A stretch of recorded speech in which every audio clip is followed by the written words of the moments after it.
Le monde est frappé par la malédiction. Ça va de mal en pire, ça se développe, ça va de mal en pire.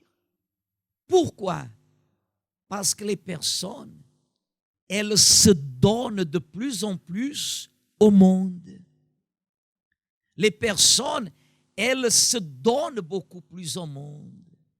Elles s'enveloppent avec le monde. Elles se donnent au monde. Il y a des personnes que, même des chrétiens qui disent être chrétiens, mais ils sont en train d'enlacer le monde. Et moi, je vis dans le monde, mais je ne vis pas pour le monde. Tout ce que je fais est lié à ce que j'ai de plus précieux, qui est mon salut. De même, physiquement, tout ce que je fais est lié à mon mariage. Tout ce que je fais est lié à mon mariage. Tout, absolument tout. Tout ce que je fais est lié à mon mariage. Je ne fais rien qui soit éloigné de mon mariage. Nous veillons à ce sujet. Je ne doute pas, mais je m'éloigne. La Bible dit à l'exemple de Job, à l'exemple de Noé, qu'est-ce qu'il faisait? Il se détournait du quoi? Du mal.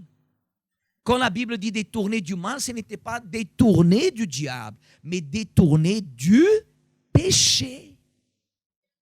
Détourner du péché. Par exemple, moi je parle avec tout le monde, mais avec certaines personnes, je ne parle pas beaucoup. Pourquoi? Parce que je sais que leurs conversations mèneront à quoi?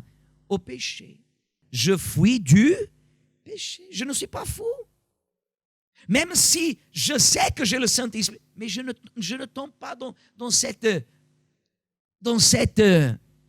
piège. Des fois, la personne, elle tombe dans le piège. Elle tombe dans le piège. Elle pense qu'elle est capable. Et elle tombe dans le piège. Elle se donne au monde.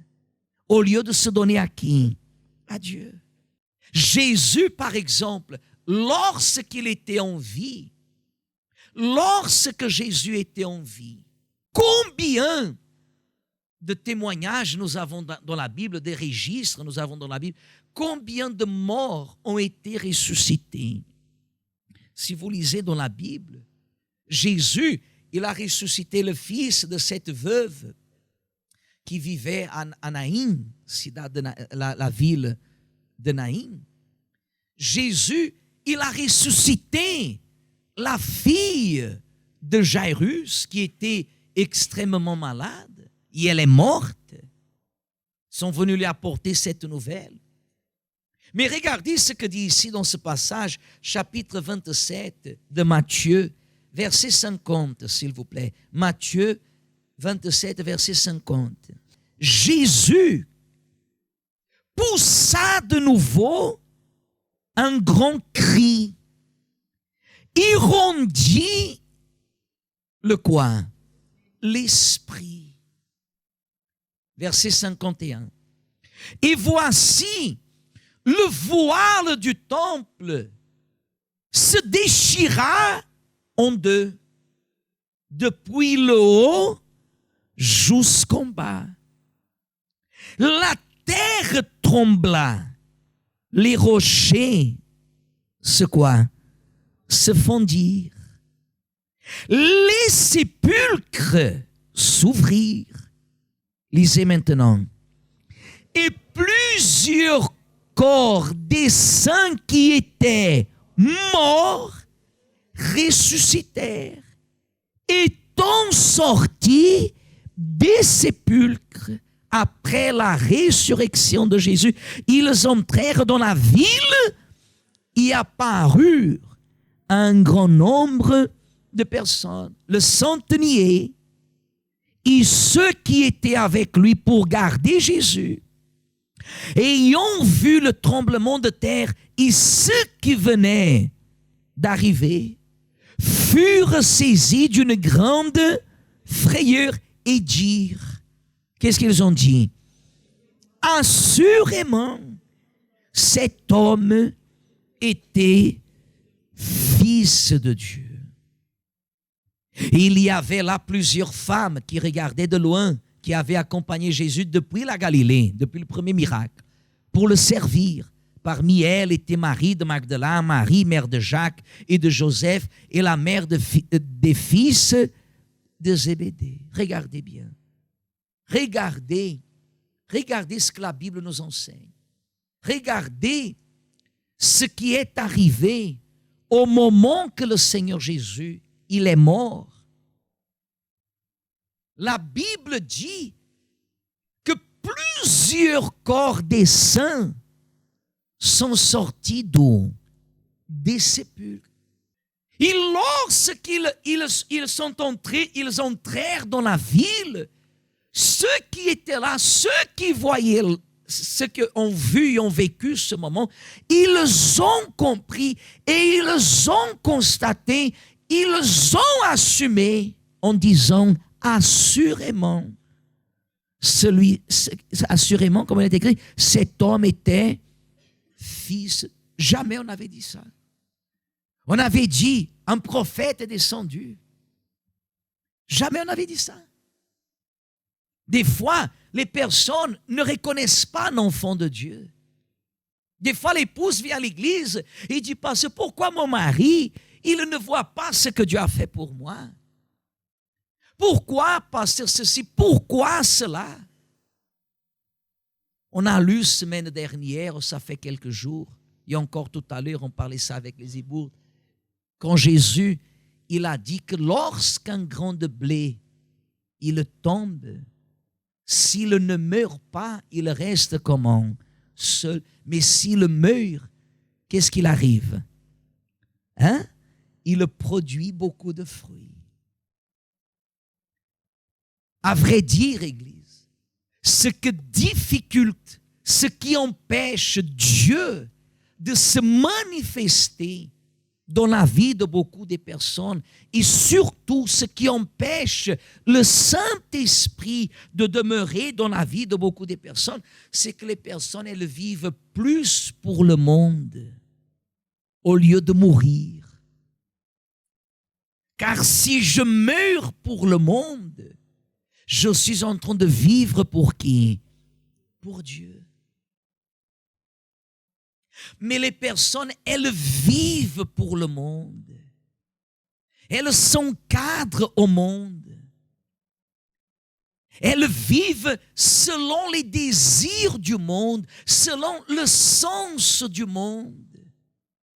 Les personnes, elles vivent selon les pensées du monde. Au lieu de faire mourir la chair, au lieu de mourir. Mais lorsqu'on est baptisé, lorsqu'on passe par le baptême, on ensevelit la vieille créature, mais nous restons toujours en vie. Notre passé, qu'est-ce qu'on a fait? On a enterré, oui ou non? On a enterré, mais nous continuons toujours à mener notre vie. Et c'est là que beaucoup de chrétiens, au lieu de continuer à ensevelir cette créature, à enterrer cette créature, non. Il donne vie à ceux qui devraient mourir jour après jour.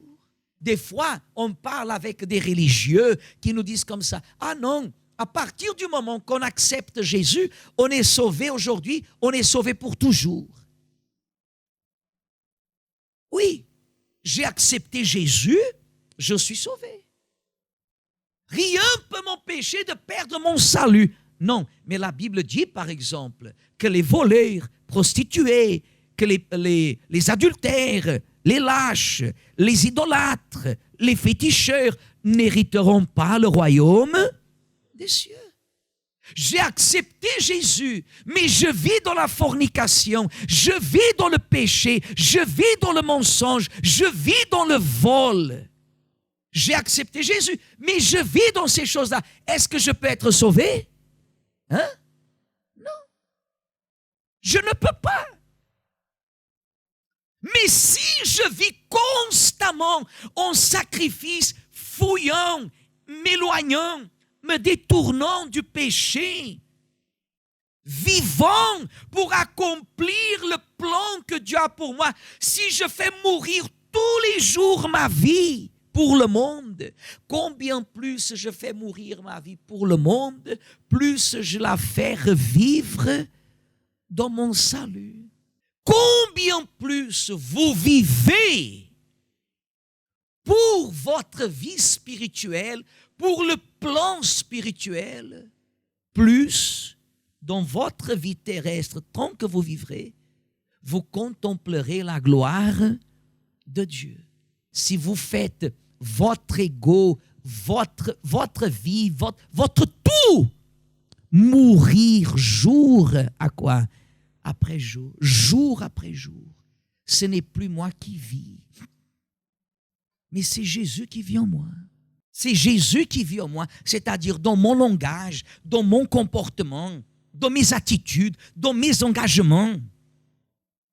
J'honore tous mes engagements. Pourquoi? Parce que je fais mourir mon ego, ma volonté, et je fais vivre Christ. Et si Jésus est en moi, qu'est-ce qu'il manque en Jésus? Hein? Qu'est-ce qu'il manque en Jésus? Rien. Et aujourd'hui, le Jésus de qui je vous parle est le Jésus glorifié, la Bible dit. Est le Jésus ressuscité et glorifié qui règne à la droite du Père. Imaginez. Mais quel est le problème qui arrive dans la vie de beaucoup de personnes? Elles ont du mal à faire mourir leur ego. Parce qu'elles disent, j'ai déjà donné ma vie à Jésus, je suis déjà baptisé, et elles pensent que c'est tout. Non. Il faut mourir jour après jour, mourir. Il faut que demain, vous disiez, regarde, je vois qu'aujourd'hui, je ne suis plus la même personne qu'hier. Vous pouvez me dire comme ça, parce que j'ai déjà vu la résurrection dans ma vie, j'ai vu la résurrection dans mon mariage, j'ai vu la résurrection dans mes enfants, ils étaient morts dans la rébellion, morts dans les vices, Dieu les a ressuscités. Aujourd'hui, on vit en famille. Oui, Dieu a ressuscité le mariage, Dieu a ressuscité, par exemple, la réussite financière, Dieu a ressuscité la réussite sentimentale. Il y a des personnes qui ont vu dans plusieurs domaines de leur vie la résurrection, mais la résurrection naturelle. Pas la résurrection surnaturelle. Parce que l'Église de Jésus, elle veut voir le surnaturel, mais elle veut développer ce qui est à peine naturel. Si vous voulez voir le surnaturel, il faut développer où?